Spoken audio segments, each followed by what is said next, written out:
إن الحمد لله نحمده ونستعينه ونستغفره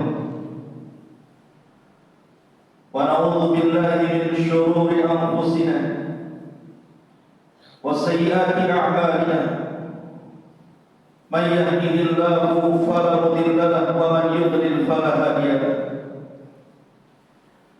أشهد أن لا إله إلا الله وحده ربي لا شريك له وأشهد أن محمدا عبده ورسوله الذي لا نبي بعده فقال الله عز وجل في محكم تنزيله بعد أعوذ بالله من الشيطان الرجيم يا أيها الذين آمنوا اتقوا الله حق تقاته ولا تموتن إلا وأنتم مسلمون يا أيها الذين آمنوا اتقوا الله وقولوا قولا سديدا يصلح لكم أعمالكم ويغفر لكم ذنوبكم ومن يطع الله ورسوله فقد فاز فوزا عظيما أما بعد فإن أصدق الحديث كتاب الله وخير الهدى هدى محمد صلى الله عليه وسلم وشر الأمور محدثاتها وكل محدثة بدعة وكل بدعة ضلالة وكل ضلالة في النار أجرنا الله وإياكم من البدع والضلالة والنار. Ma'asyiral muslimin, jamaah sidang Jumat yang dimuliakan Allah Subhanahu wa taala.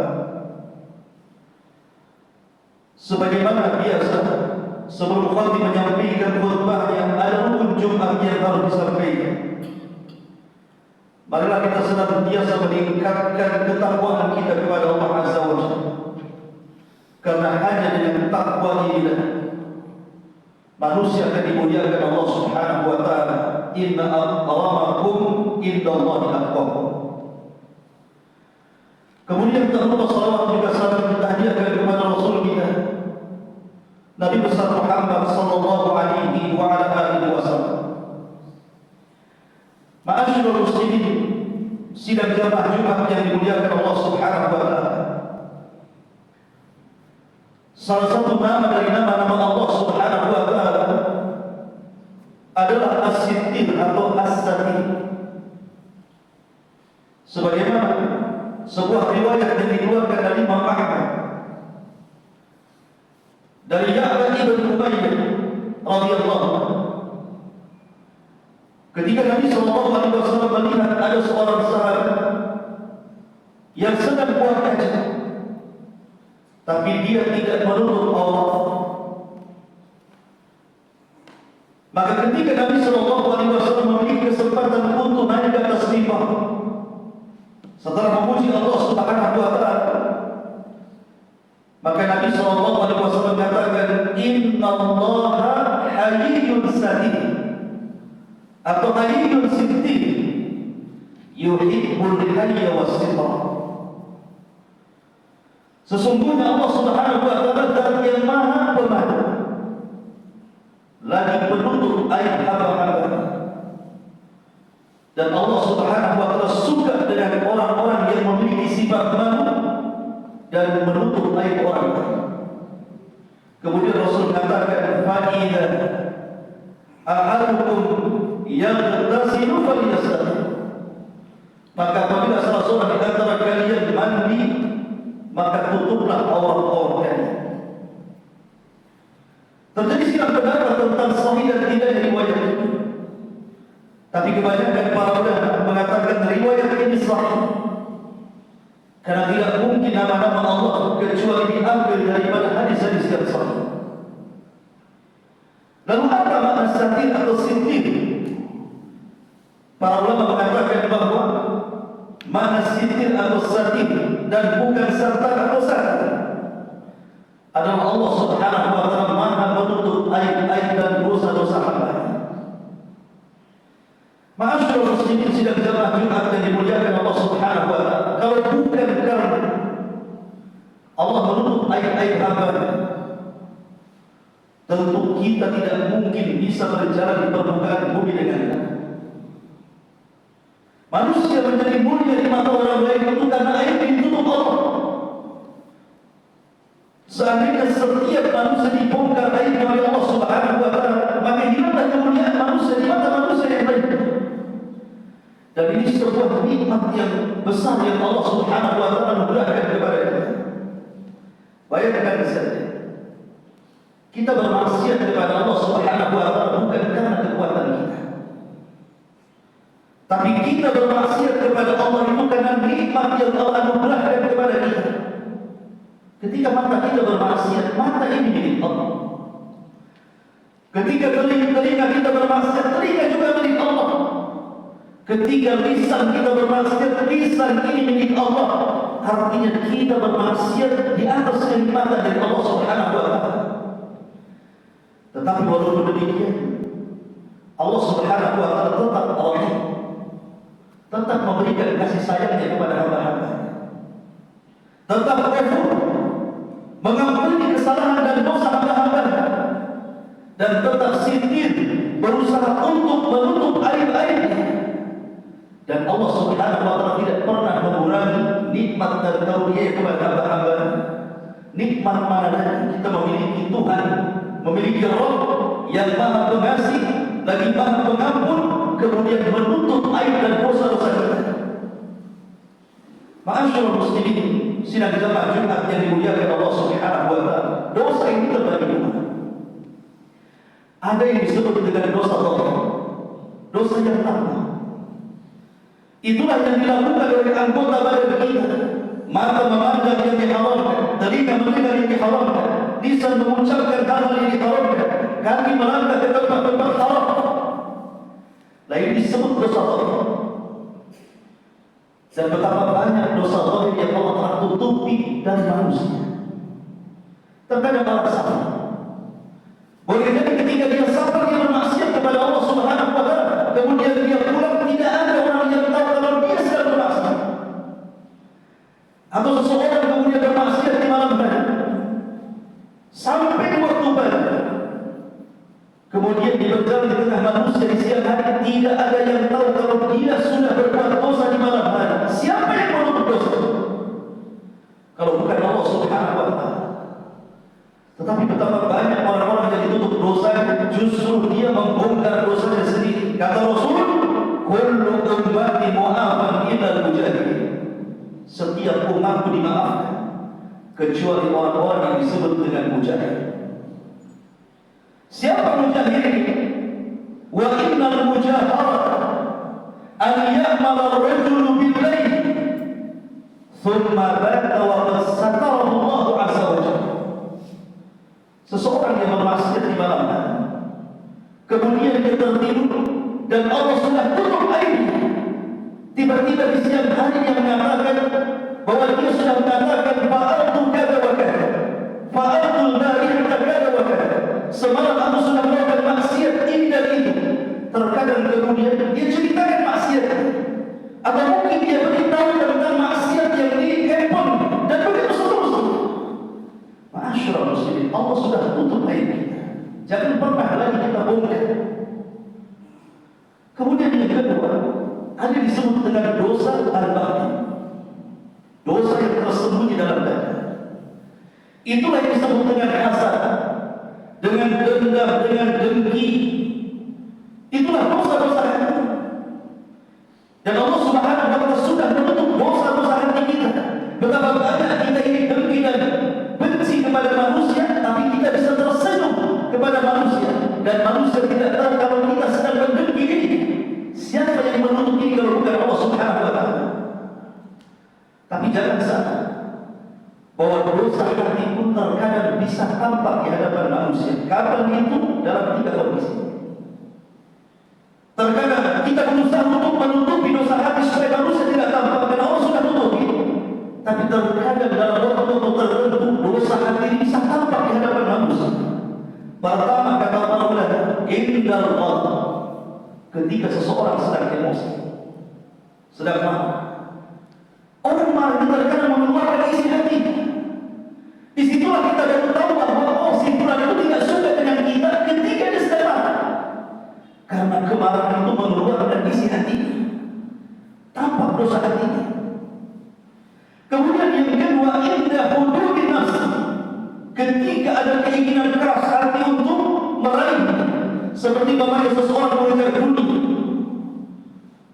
maka akan tampak bagaimana persaingan dia ketika mengejar dunia itu. Tampak kemudian apakah orang ini baik atau tidak, hatinya sehat atau tidak, tampak itu.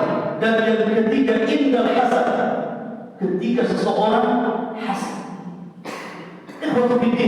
Sidang Jumat yang dimuliakan Allah Subhanahu wa Ta'ala, saya, Anda dan siapapun itu punya hasad.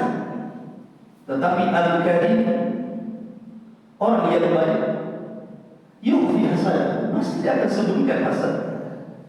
Tetapi al-musi yubdi hasad, orang yang jahat itulah yang suka menampakkan hasadnya. Karena orang yang hasad ini, apabila ada seseorang memuji orang lain, sementara kita tidak suka dengan orang yang sedang dipuji, disitulah terkadang keluar penyakit-penyakit hati kita ini.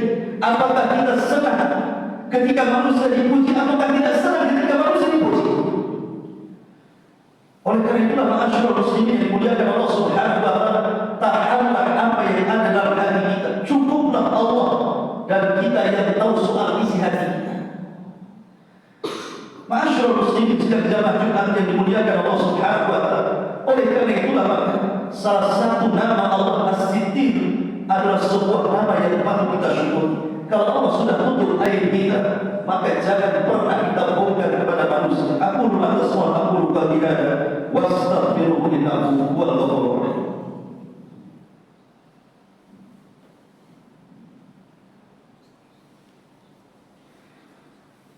Bihamdillah wassalatu wassalamu ala Rasulillah wa ala alihi wa sahbihi wa mawala wa la hawla wa la quwwata illa billahi wa ba'd. Kita tahu nama-nama Allah itu macam-macam. Ada yang disebut dengan Ismullah Al-Jalal. Ada nama Allah itu disebut Ismullah Al-Jalal. Kalau nama Allah itu Al-Jalal, sifatnya indah, maka kita wajib menirunya. Tapi kalau nama Allah itu Al-Jalal menunjukkan kebesarannya, maka kita meniru kebalikannya. Seperti Allah Subhanahu wa Ta'ala Karim, Zat yang Maha Karim, dermawan, maka jadilah orang berdermawan. Tapi ketika Allah Subhanahu wa Ta'ala mengatakan dirinya Al-Mutakabbir, bahwa dia adalah zat yang sombong, jangan pernah kita itu sombong.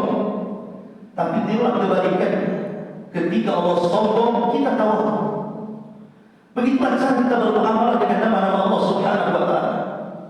Lah nama Allah yang indah adalah Satir ataupun Sittir. Maka ketika Allah kemudian menutupi aib hamba-hamba, jadilah kita penutup aib saudara-saudara kita sesama muslim. Jangan tertabu Allah, mencari-cari Allah orang. Karena dalam kaidah para ulama, kama tadinu, sebagaimana kita bermuamalah dengan orang seperti itu, maka Allah juga akan bermuamalah yang sama dengan kita seperti itu. Kalau kita menggibahi orang, Allah akan kirim orang menggibahi kita. Kalau kita bongkar aib orang lain, maka Allah akan kirim orang yang membongkar aib kita. Man satara musliman satarahu Allah yawmal qiyamah.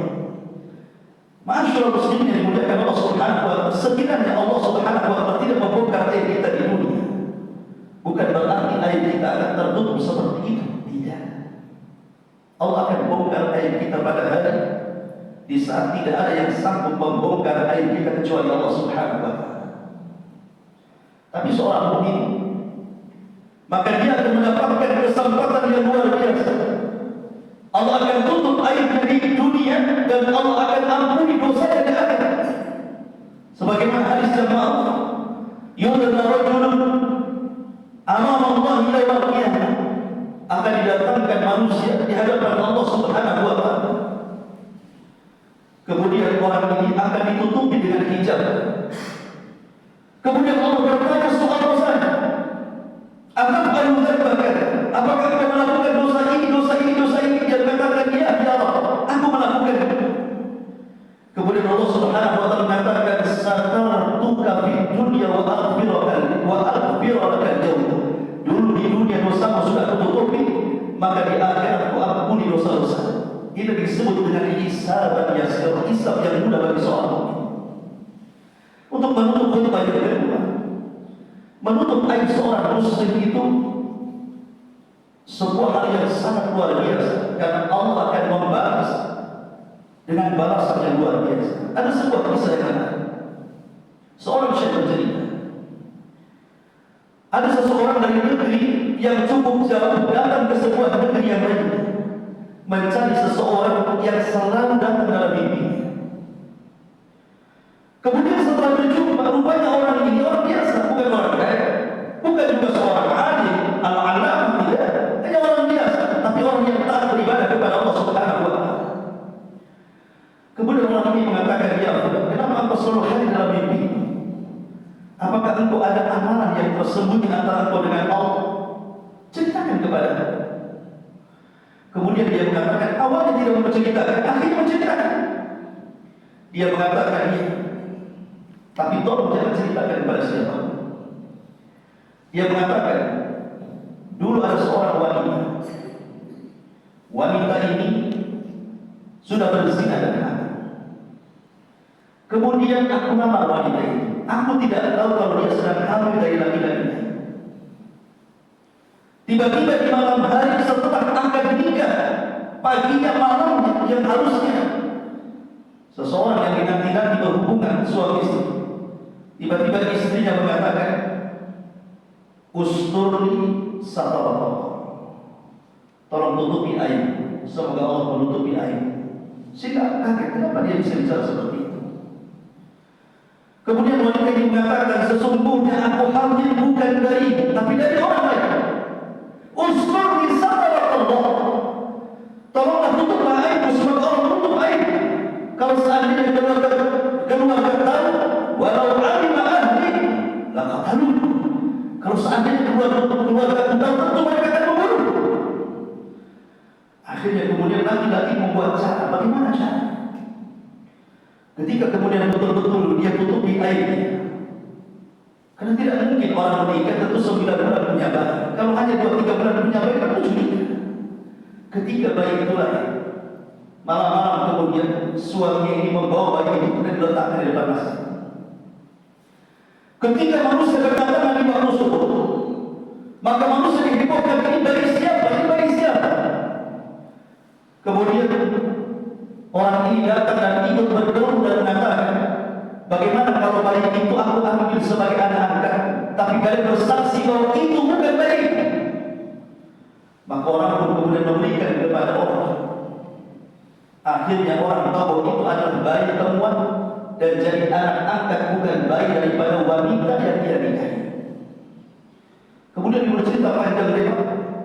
Kemudian orang yang menemui dari jauh dia mengatakan, demi Allah, boleh jadi itu amalanmu yang sedang yang sudah kau lalui sehingga Allah senantiasa memimpikan diri dalam tidur, di mana ada ilham bahwa Nabi SAW menghabar perintahkan gembira kepadamu dengan sholat. Sebuah cerita ulama, ya bisa menjadi sebuah kenyataan, bisa juga tidak menjadi sebuah kenyataan. Ini hanya cerita saja. Tetapi siapapun yang berusaha untuk menutup aib saudaranya, pasti Allah Subhanahu wa Ta'ala akan menutup aibnya, baik di dunia ataupun di akhirat. Maka tutuplah aib saudara kita. Innallaha wa malaikatahu yusholluna 'alan nabi ya ayyuhalladzina amanu shallu 'alaihi wa sallimu taslima. Allahumma ighfir lil muslimina wal muslimat wal mu'minina wal mu'minat al-ahya'i minhum wal amwat innahu qaribun mujibud da'wati al hajj. Allahumma arina haqqa haqqan warzuqna ittiba'ah wa arina al-batila batila warzuqna istinabah. Allahumma nas'aluka